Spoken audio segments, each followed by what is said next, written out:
exercice 5, dans un triangle, nous regardons ce triangle NCI, ici, et cette droite. Que peut-on dire de la droite HE pour le segment CI? Justifie. La droite HE coupe le segment CI en son milieu et perpendiculairement. Donc la droite HE, c'est la médiatrice du segment CI. Donc on écrit la droite HE est la médiatrice du segment CI,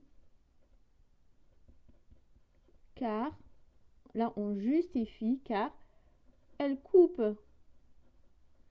le segment CI en son milieu et perpendiculairement.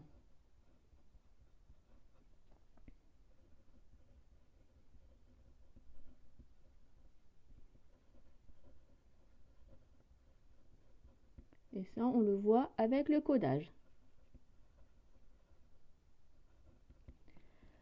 Que peut-on dire des longueurs CE et CI sans mesurer? Et donc, il va falloir justifier.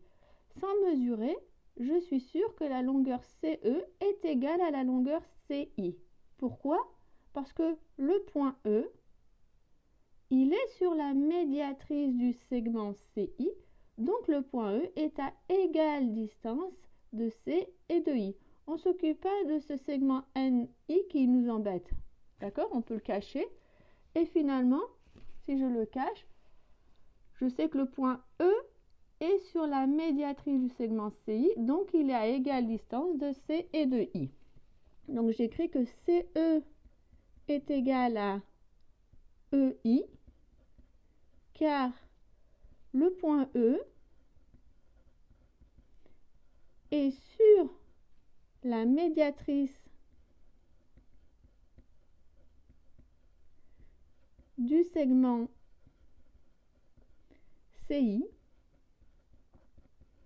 donc le point E est à égale distance de C et de I.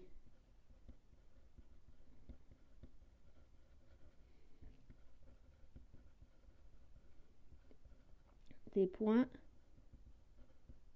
C et I. Quelle est donc la nature du triangle CEI? Si le triangle, donc je vais tracer le triangle CEI. Je trace donc le segment CE.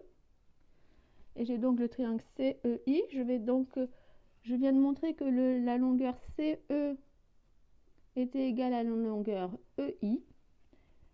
Que peut-on dire donc du triangle CEI? C'est donc un triangle qui est isocèle parce qu'il a deux côtés de même longueur. Et il est isocèle, on n'oublie pas de préciser en E. Et on justifie. Le triangle CEI est isocèle en E, car c'est un triangle qui a deux côtés de même longueur.